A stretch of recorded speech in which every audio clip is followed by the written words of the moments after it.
Hello and welcome to The Point. Today we're going to focus on the things politicians say. Do they realize how much damage do themselves? And why do they complain when in fact the blame is entirely their own? Later we shall focus on Priyanka Gandhi's claim that the opposition has humiliated her family and husband. But first, Captain Amarinder Singh's comment about Jagdish Titler's role in 1984. Has it turned into a spectacular self-goal?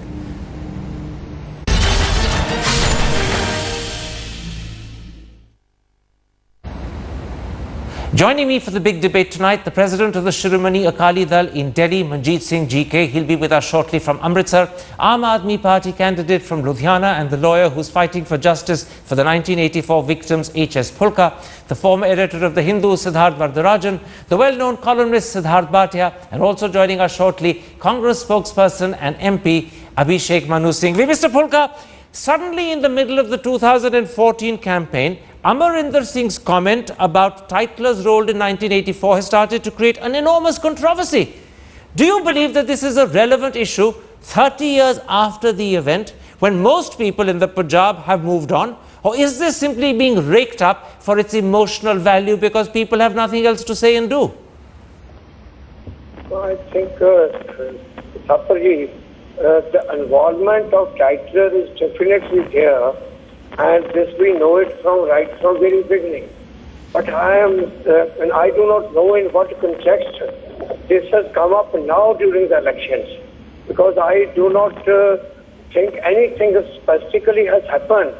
The date in the title, you see, first the allegation was leveled against me by Akali Dal that I have withdrawn Titler's case. Okay. So I had to justify, no, it's not withdrawn. You're saying? I came here on 17th of April to appear. I'm interrupting you because it's a poor line, but I want to make clear I've heard you correctly. You're saying that the Akali Dal are raking this up for political purposes. It's not a relevant issue. Is that what you're saying, Mr. Phulka? No, it is a very relevant issue. Title case is a very relevant issue. All right. You say, let me stop you there. You say it's a relevant issue. On the other hand, Siddharth Vardarajan, the truth is that since 1984, Congress has at least on 2 occasions come to power. Today, the polls seem to suggest, if you can believe them, that it could win up to 50% of the Lok Sabha seats in this election. So is it fair to claim that the ghost of 84 continues to haunt the Congress party? Or is that now a bit of an anachronism, if not an exaggeration as well?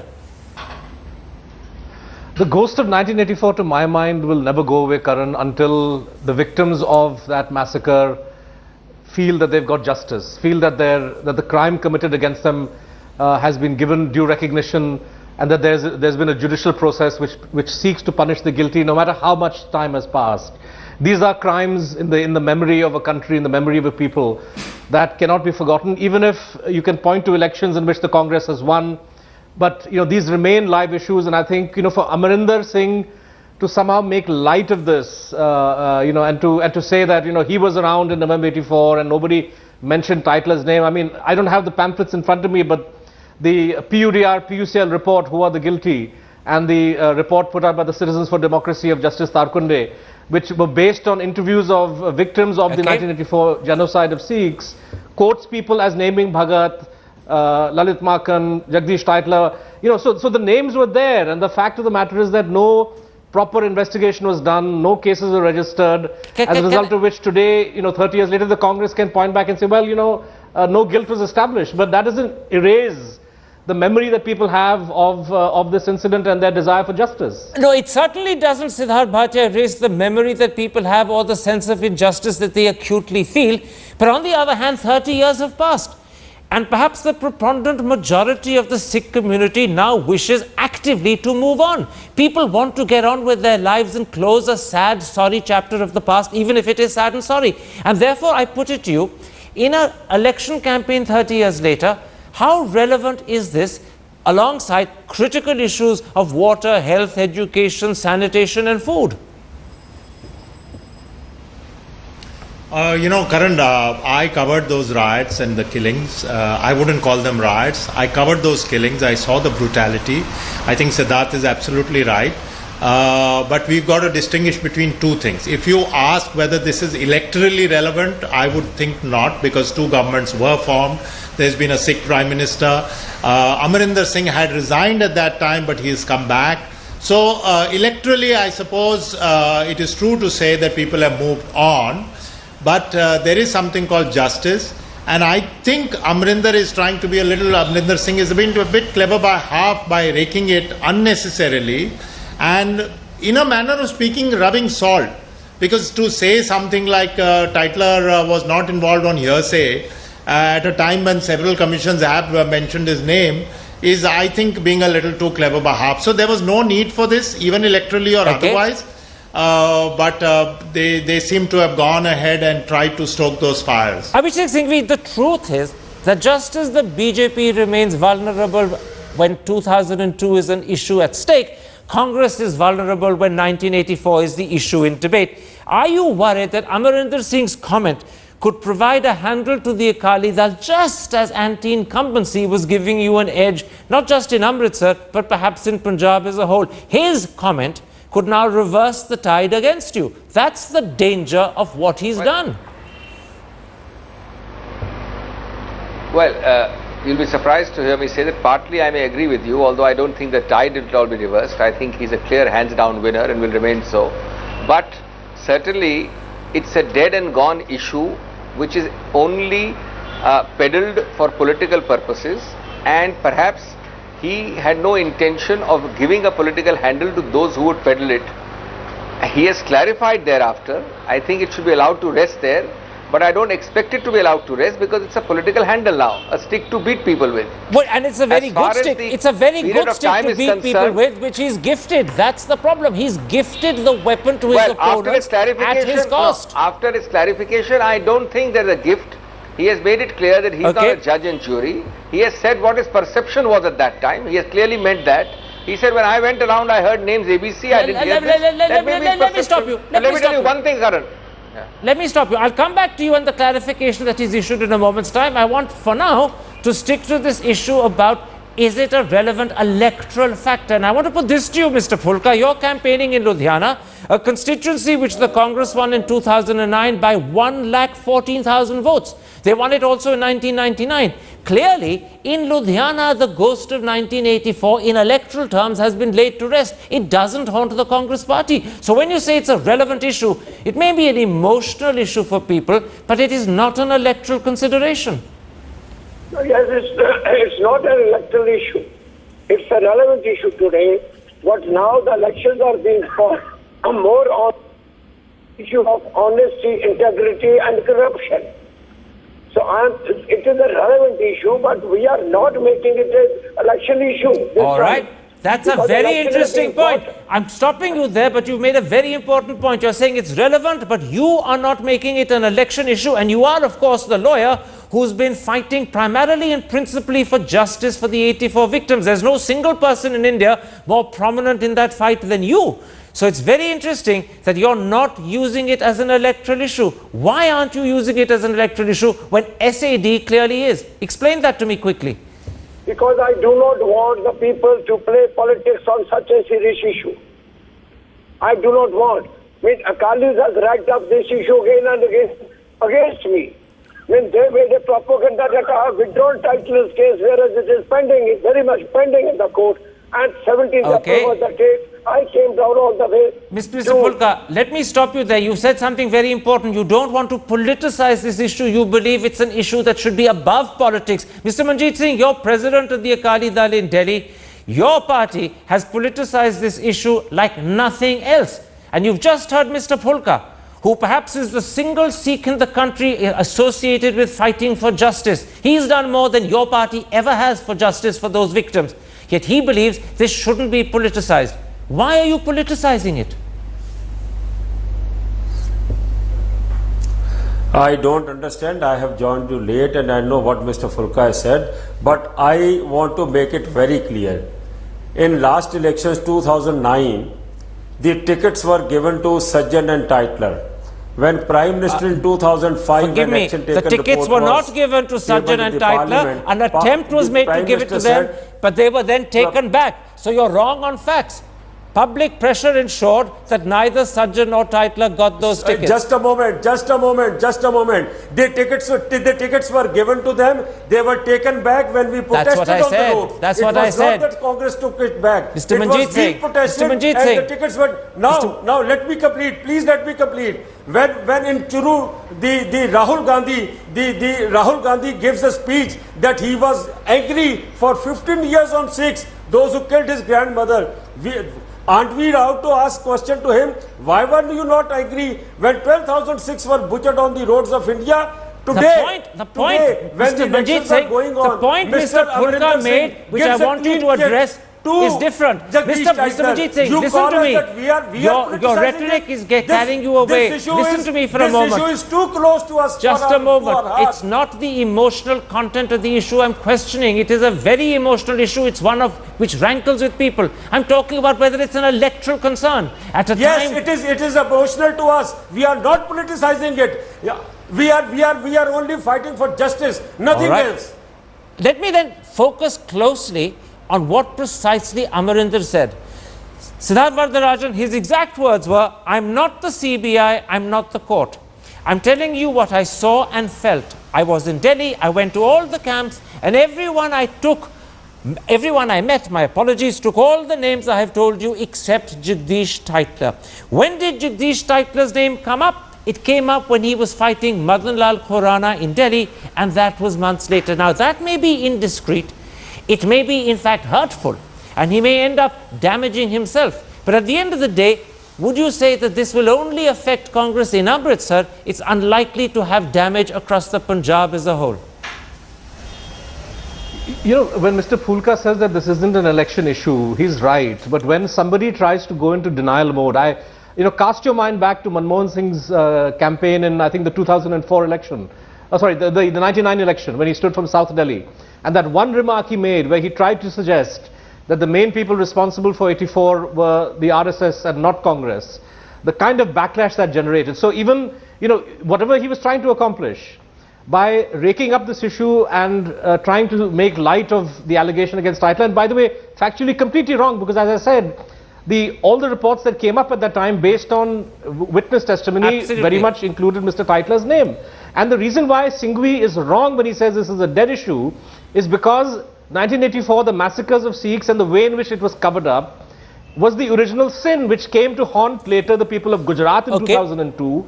This is a burden that India carries, and unless India can do justice to the Sikhs of 1984, to the Muslims of 2002, this is a burden that we are going to continue to carry and which may haunt us. So I don't think this issue is dead and gone. I think it's very much a live issue that needs resolution. Let me stop you there. There is no doubt, Mr. Manjeet Singh, that the facts as delineated in great detail by Siddharth Varadarajan are true. No one denies them. But at the end of the day, what Amarinder Singh has done is to simply say what he saw and what he felt personally.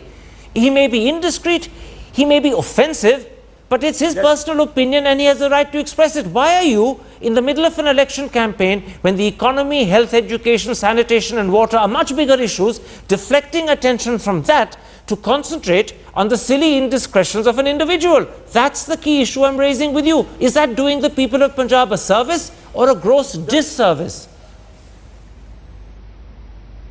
The thing is what the timing of what Amarinder Singh said. Why did he said on this time? Secondly, Mr. Amarinder Singh, I don't know which camps he visited. We were there in whole of Delhi. We were there for years together. Everybody named, the commissions named Mr. Titler. The Sikhs who were sufferer, it is at Pul Bangash Gurdwara, the employees of Pul Bangash Gurdwara, the resident of that area, they named Jagdish Titler, and he is giving clean chit to them. Secondly, but tomorrow, Mr. Manjeet Singh, you're missing the point I made. You may be right in saying that Amarinder Singh's facts are wrong, but the point I'm making is that in an election, when other issues like the economy, health, water, education, sanitation, and God forbid even the failing monsoon that's being predicted are more of concern to the people of Punjab, why are you allowing an old emotional issue to deflect attention? That's the issue I'm raising with you, and that's the issue you won't answer. The thing is before Amarinder Singh gave this statement, there was no 84 issue, there was no rights issue. It only came up when Amarinder Singh said on a national television that when he went to the camps, nobody took the name of Mr. Jagdish Titler. What was the need of doing this? That means Amarinder Singh is deliberately raking up this issue to deflect the issue, the intention from the main issues. So I think that's your viewpoint. I don't want to get lost in the details of what Amarinder Singh said and did. I want to broaden this discussion to try and talk about the key concept of whether 84 is a ghost that will continue to haunt the Congress party. And the problem, Abhishek Singhvi, is that it's not just Amarinder Singh who seems to suggest an unsavory and unwarranted sympathy to Titler. Congress made him a minister in 2004 when he was, in the eyes of the Sikh people and many others, a seriously accused man. You gave him a seat in 2009 or a ticket which had to then be removed and withdrawn because of public pressure. Rather than distance yourself from a person who the public considers an accused, you keep embracing him. That's why the ghost keeps haunting you. Look, you have to step back a little from this. Let me make 2 or 3 points. First of all, I must say that while I vehemently disagree with Mr. Fulka in many issues, I would certainly appreciate the fact that he doesn't flog this issue for political purposes. I certainly, for the same reason, condemn this cheap flogging of the issue for political purposes as the SAD does, and it's done on your program. As far as your question is concerned, let's just step back and remember that while the Congress does in no manner agree with the claims of innocence or otherwise pleaded by all the line of people, be it HKL Bhagat, Shastri, Titler, etc.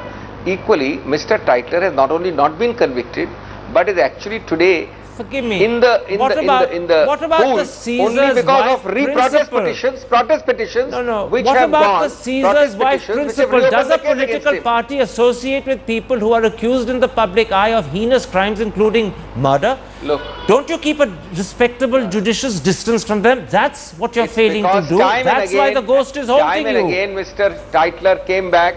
Time and again, Mr. Titler came back with no convictions or no pending cases against him. Protest petitions against him led to again cases being on. Okay. And for a long time now, he's been denied any office. Well, just a moment. It's not such a long time. He was given office less than 10 years ago by you.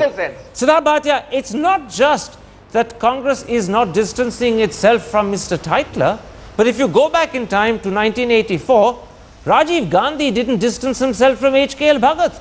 To everyone's shock and horror, the very first cabinet Rajiv Gandhi formed after winning that momentous victory included HKL Bhagat. And HKL Bhagat was clearly at the time not just accused, but in the eyes of the Sikh people, virtually a murderer. So when I say the ghost keeps haunting Congress, do you get the feeling that actually Congress seems to invite the ghost to do so?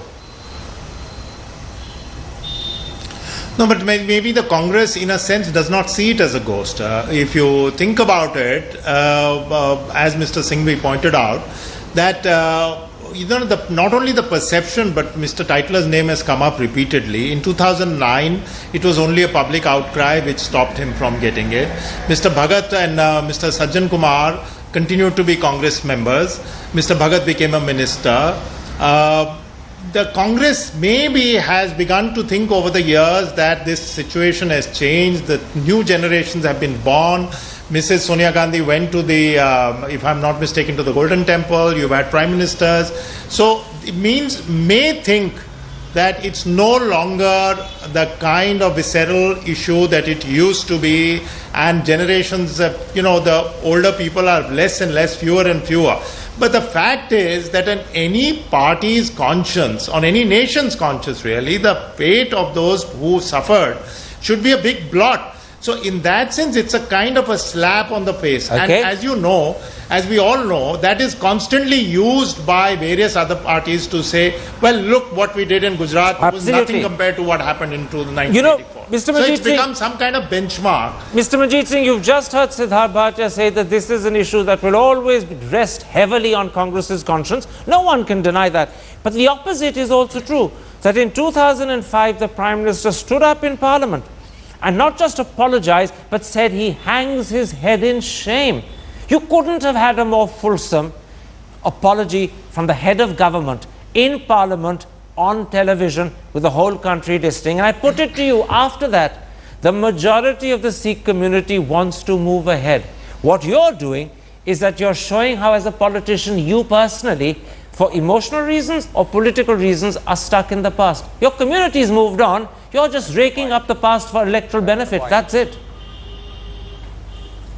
Sir, we don't need any lip service. What Prime Minister said in 2005 in the Parliament, nothing was implemented. Still they are on roads, they are in shabby conditions. Secondly, I want to put one point forward What do today. you mean roads in shabby conditions? Because are you saying that the panelists of maintenance very of eminent roads people, somehow would be there justice for 84? There are two investigating agencies in this country.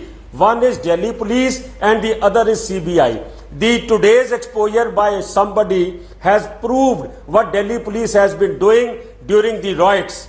And I think what we have been saying for last 30 years, it is proved today. In the case of Jagdish Titler, the Joint Director of CBI has said that there is a sizable amount of evidence against Jagdish Titler. We must book him. The Director of CBI, let me stop you there. On legal matters, the authority with us today is Mr. Pulka. Let me bring him in. Mr. Manjeet Singh, we have Mr. Pulka with us. Let him address those issues. He is the authority on it. Mr. Pulka, no one is a greater authority on the legal issues of fighting Mr. Titler. You've been doing it for virtually 30 years. But I put this to you, at the end of the day, it's the courts of India, for whatever reason, that refuse to find him guilty, not the Congress party. Your problem is that the courts are either dilatory or they're not convicting. Your anger should be with the courts, not Congress.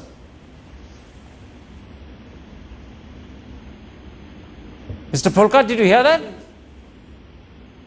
No, we seem to have lost the line to Mr. Pulka at that point. Let me put that to you, Siddharth Varadarajan. At the end of the day, if there is anger, it's the courts that should be the focus. I'll answer that. Why should we?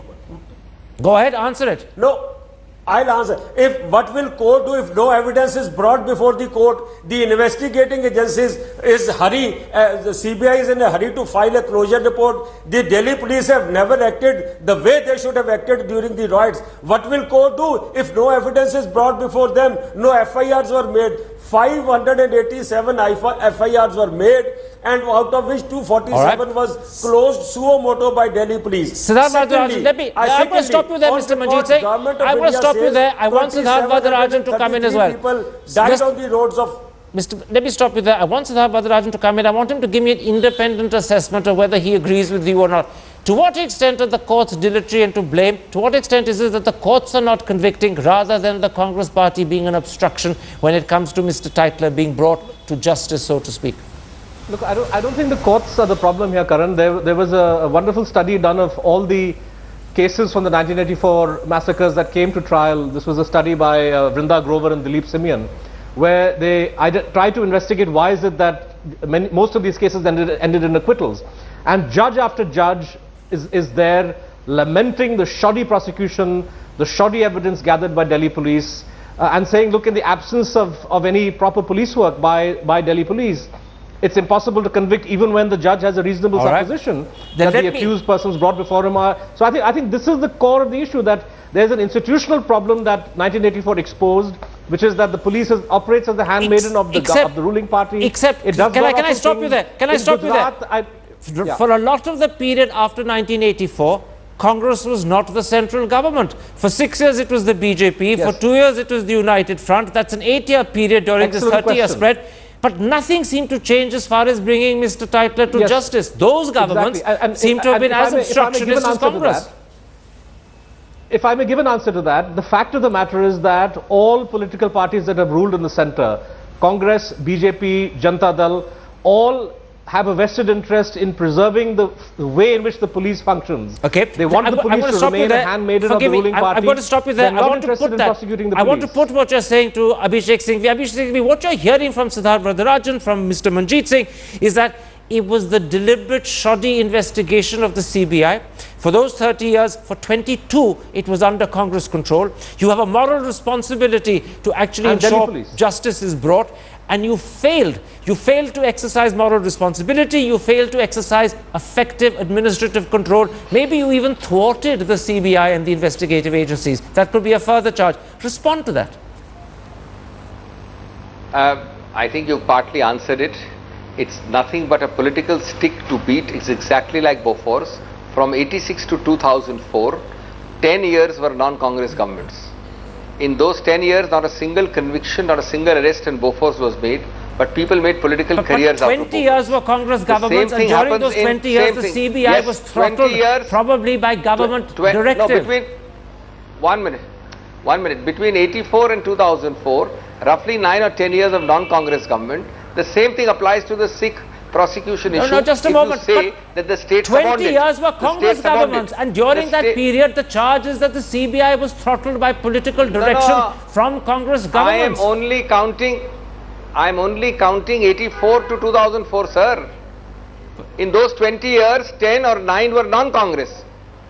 And I am saying that this subordinating argument doesn't work because non-Congress governments have not been able to secure a higher conviction decree, and it's Let me then put that point. Let me put that point. Siddha Bhatia, is somehow Congress exonerated, or at least excused from the charge of deliberate dilatoriness, of deliberately obstructing justice by the fact that the intervening BJP governments and United Front governments did nothing as well? Does their precedent somehow provide an excuse for Congress? There's no excuse. It didn't happen. Is that to me? Yes, it is. Go ahead. It is to you, Siddha Bhatia.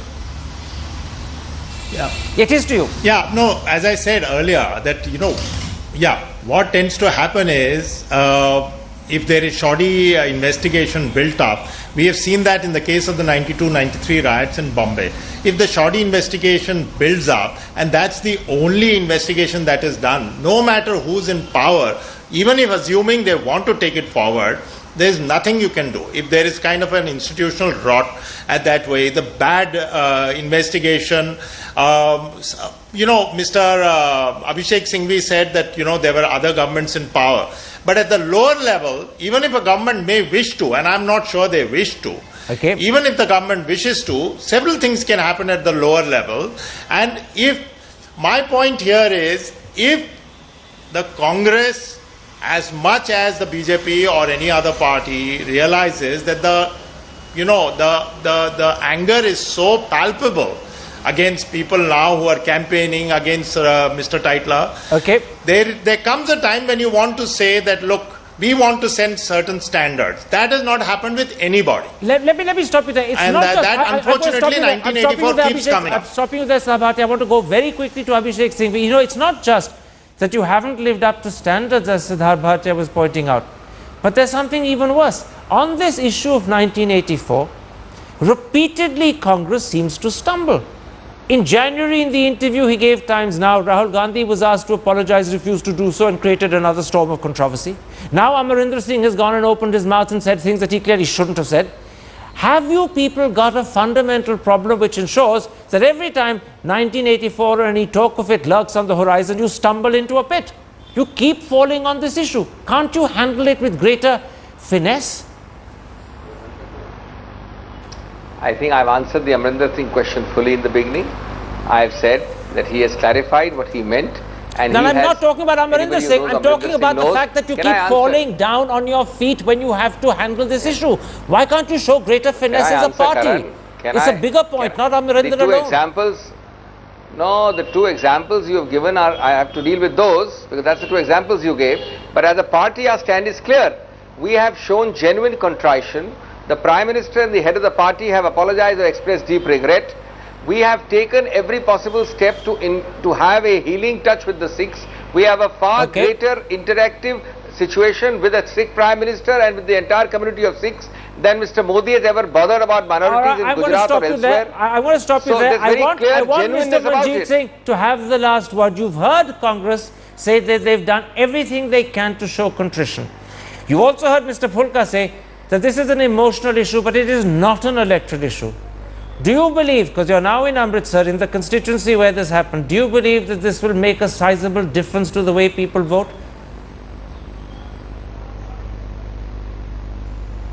Mr. Manjeet Singh? Mr. Manjeet Singh? Yeah, I didn't get you. Can you say it back? Do you think this issue will make a difference to the way people vote? Is it going to be a turning point in this election in Amritsar? No, this issue is not a political issue. We believe it is close to our heart. And as Mr. Abhishek Singhvi was saying, that the government which came in power on the later stages, other party government, they never did anything. I want to say one thing. If a murder is taken place, if you are given few days or few hours, the evidence is eroded. Right. Now the thing is that FIRs were not registered. No, forgive me. I'm going to stop you there. I'm going to stop you there, Mr. Manjeet Singh. Those two people whose portraits are hanging behind you, Prakash Singh Badal and his son, were critical members of that government that the BJP formed in 1998 to 2004, and even when they were in office, very little was done about this issue. But I'm glad you said that it's not a political issue. I'm glad you said it's an emotional issue, because I believe that is precisely how it should be seen. We're going to take a break at that point. We've run right out of time. This is an emotional issue on which clearly there can never be any meeting point between the anger and for many, the justified anger of the Sikhs and the explanations given by the Congress, which for many seem to be falling short of what is required. But we have to end this episode there, because all we can do is expose the anger and leave it to you to decide for yourselves how you respond.